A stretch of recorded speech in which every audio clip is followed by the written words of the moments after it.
El padre Carlos Crespi y los misteriosos objetos metálicos. En el episodio anterior vimos que la gran expedición de 1976 no encontró pruebas que confirmaran la famosa biblioteca metálica descrita por Juan Morix. Muchos pensaron que el misterio había terminado, pero ocurrió exactamente lo contrario. Mientras algunos seguían buscando respuestas dentro de la cueva de los tallos, otros comenzaron a mirar hacia otro lugar, una pequeña iglesia en la ciudad de Cuenca. Allí vivía un sacerdote italiano que, sin imaginarlo, se convertiría en una de las figuras más controvertidas de toda esta historia. Su nombre era Carlos Crespi. Y durante décadas reunió cientos de objetos tan extraños que todavía hoy siguen generando preguntas. ¿Quién era realmente este sacerdote? ¿Y por qué tantas personas le entregaban piezas que parecían pertenecer a algunas civilizaciones? ¿Quién fue Carlos Crespi? Carlos Crespi nació en Italia en 1891. Desde muy joven ingresó a la congregación salesiana y años después fue enviado como misionero al Ecuador. Se estableció en Cuenca, ciudad donde viviría la mayor parte de su vida. Pero Crespi no era solamente un sacerdote, también era profesor, músico, botánico y un apasionado por la naturaleza y la cultura de los pueblos indígenas. Quienes lo conocieron lo describían como un hombre humilde y generoso. Dedicó gran parte de su vida a ayudar a familias de escasos recursos. Fundó escuelas, trabajó con jóvenes y era muy querido por la comunidad.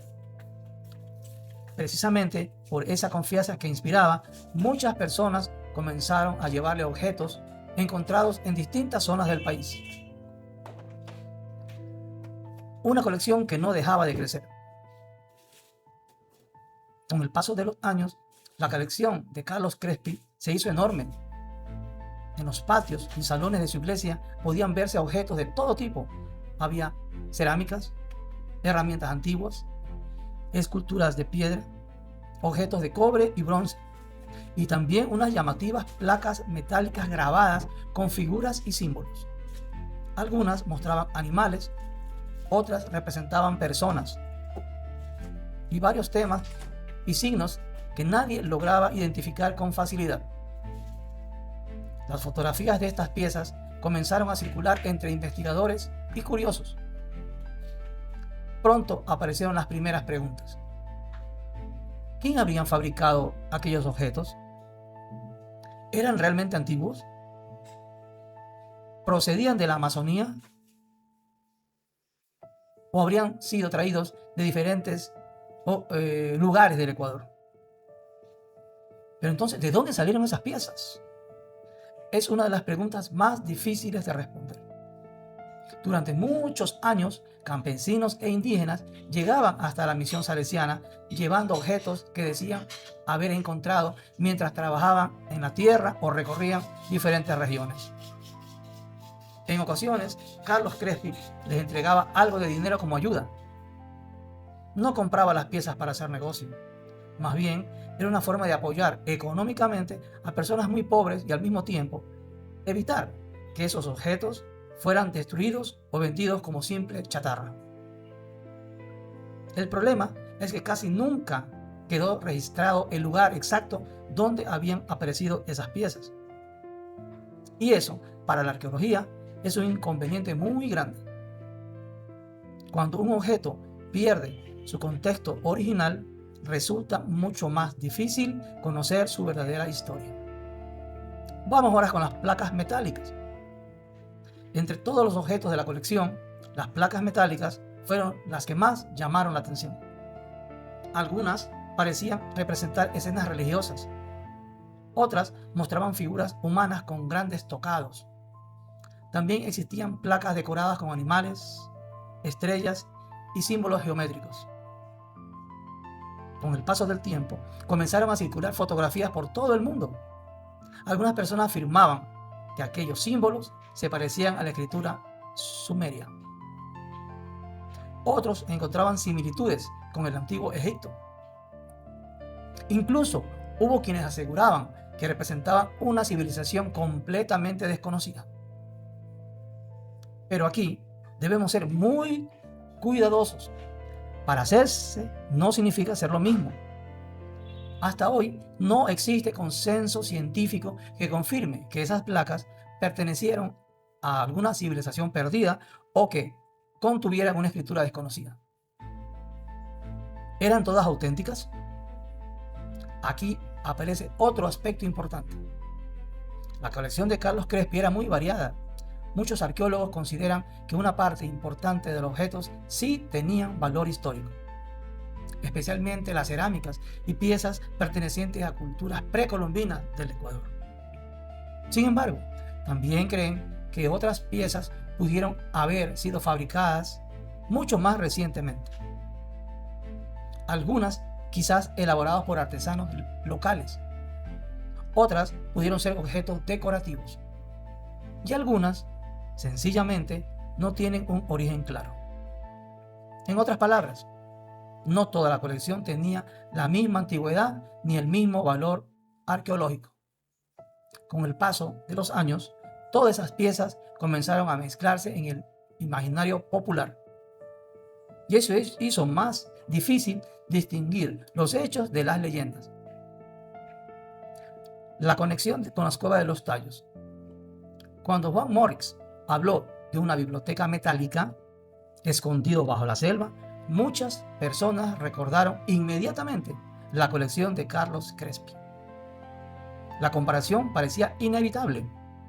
Por un lado, existía un sacerdote que conservaba numerosas placas metálicas.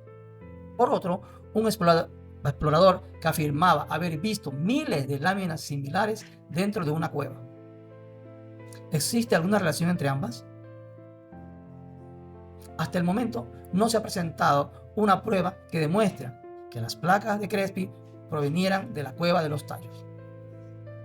Esa conexión ha sido propuesta muchas veces, pero sigue siendo una hipótesis. Y como hemos visto durante toda esta serie, una hipótesis no es lo mismo que una evidencia. Pero ¿qué pasó con el destino de la colección? Lamentablemente, gran parte de la colección sufrió un destino desafortunado. En 1962, un incendio afectó parte de las instalaciones donde se conservaban muchos objetos. Con el paso de los años, varias piezas desaparecieron. Otras fueron trasladadas a museos o instituciones, y algunas simplemente se perdieron.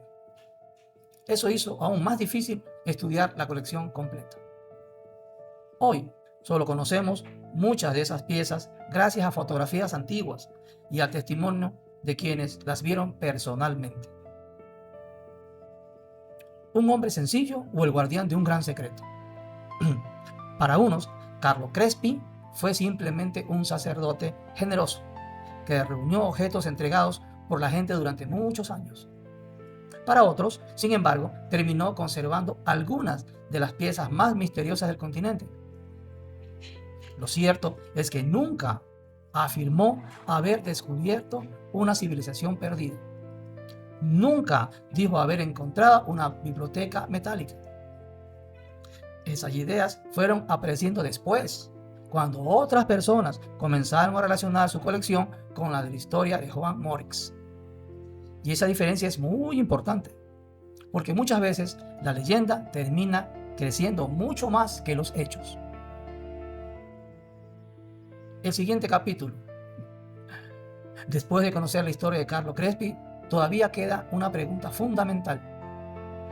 Si la expedición de Neil Armstrong no encontró la biblioteca metálica, y si las piezas de Carlo Crespi nunca pudieron relacionarse de forma definitiva con la cueva de los tallos, ¿por qué millones de personas siguen creyendo que bajo la selva ecuatoriana se esconde un enorme secreto?